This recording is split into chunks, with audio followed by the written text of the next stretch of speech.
Hi, my name is Gao Yuhan. Now I'm going to present my self-culture report. First, I come from China and I belong to the Han nationality. The Han Chinese are one of the largest ancient ethnic groups in the world. And because of their long history and developed culture, their customs and traditions are colorful and rich.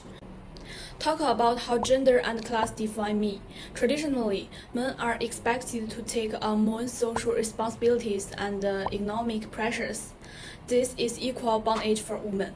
But the reason why such feudal concepts are still very much in vogue today is that a small number of women still want to gain economic benefit through feudal concepts.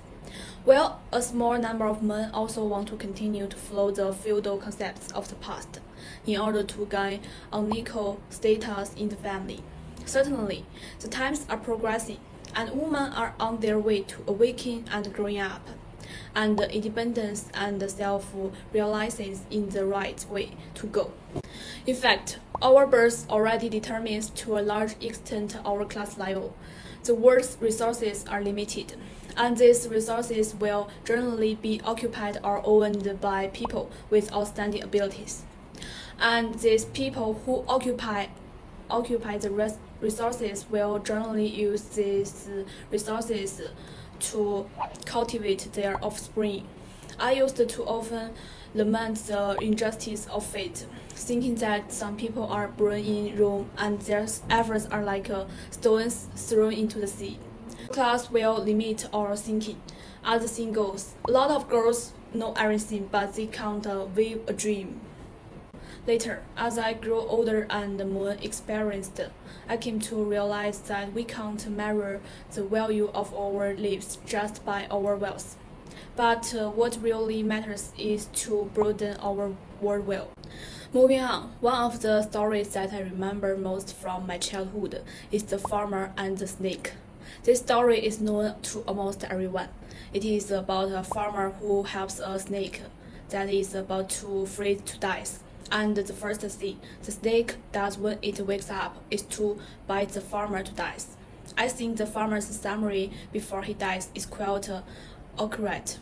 He said, "I wanted to do a good deed, but because of my shallow understanding, my life was harmed, so I got this kind of retribution." This story tells us, firstly, discernment, which is the most obvious. Secondly, it is important not to make generalizations about people and things.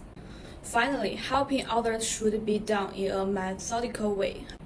My personal culture profile is in line with the cultural traditions and the value of my country, and I have a very strong sense of identity and belonging to my country.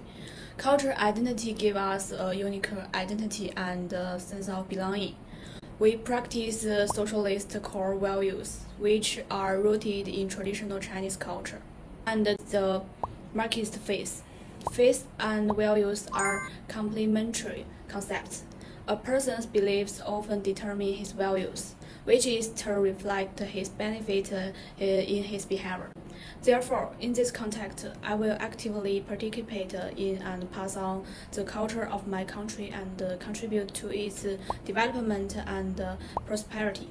Finally, talking about how my personal cultural background affects my informal communication.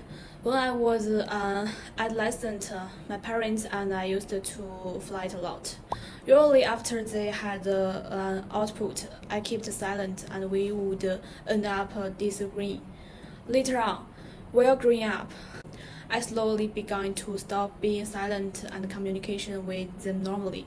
Later on, I also often talked to my parents as if they were friends. And in more formal settings, such as in class, my friend and I often disagree. And then we always interrupt each other when the other hasn't finished speaking. I realized that this shouldn't be the way friends get along, and I later approached her to clarify this issue. And thankfully, we both knew our problem, and we agreed to change it. And then we both listened to what the other person had to say before commenting. Our relationship got better and better. I believe we will make progress together. That's all I have got. Thanks for listening.